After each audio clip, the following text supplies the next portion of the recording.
manje ngaba yodwa uthi edlula kuyinyanga yezulu ayangasho lutho yanikelisa abantu abayihlanu kuya phezulu uthi yayisiyamemeza yathi wena mama uthi ucela ingane yomfana inkosi ikubusise ingane zabafana uyayithola zimbili uthi bamthinta abantu bathi mama thani amen usho kuwe uthi wathi umesukuma wasukume nethemba wathi hawu kusho ukuthi ngizothola amawele uthi wahamba wahlala wabamuhle uthi uthema ngabe sekufika izinsuku zokuthi ivele ingane uthi ngase ngifika ngihamba ngedwa wayesiyamangala ukuthi hawu ungani uShembe wathi abantwana abawo bababili kodwa akangabuyela uthi wahlala walinda waphinde wabamuhle wavela intombi emva kwami uthi wathi hawu phela manje futhi sengiqedile ke manje kodwa wayesethi uthi ngibuyele uthi mayesebuyela wayesethunyelwa ubaba wayengakholwa wakuyidla amanzi yayihlaba leyansizwa ithi mayengena ekhaya kwakubaleka ngisho inkukhu egcekeni mayengena endlini esihleli kuyo sasiphuma sonke sibaleka siyohlala kwenye indlu athi uyafika uyasilandela uzohlala khona siphume ngawani azasale yedwa uthi hayi mngami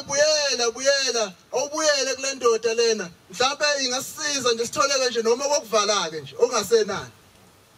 uthi mayibuyela enyangeni yezulu uyafika baba ngizocela ingane yomfana uthi hawu wena mama ngathi mina kuwe iy'ngane zabafana zimbili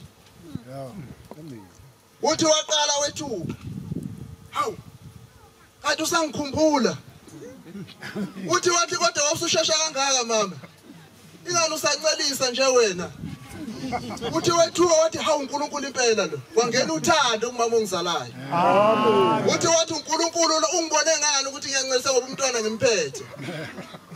uthi wahamba insukwana wabamuhle uthi yayisivela insizwa yakwethu wayesethi ubaba hayi ke sekwaneleke manje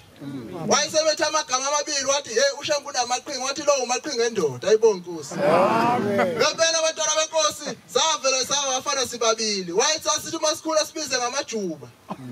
athi lawo amajuba ngaphiwa uShembe ngitshela abantu abakhona labangakholwa ukuthi uShembe uyasebenza manifike emakhaya finish ukuthi sibone ingane namhlanje yacelwa kuShembe ephilayo amen bantwana abahle basezulwini uShembe uNkulunkulu amen uShembe uyasithanda abantwana benkosi asimthandeni nathi amen ade khuluma umfowethu lana ukuthi uShembe ungwama-Afrika siseswazini usethembisile wathi uzoyihamba yonke iAfrika ayibonke amen uthi uShembe kulalizwe asuke kulo abantu bakhona bakhuluma ulimi lwabo abathekeli insizwa zakamjadu wathi umefika kuzo uShembe sabuza ukuthi njengoba uthi sikulandele thina ingane abahlala befika labathi asilahla amabheshu wathi uShembe hayi bajadu nginifuna namabhesheni basebethi nangoke thina uNkulunkulu esiyomkhonza amen indaba kaShembe ningi bantwana benkosi sayikhuluma shonilanga ngeke ngiqedela abafowethu inkosi kusenikuzwile amen sidle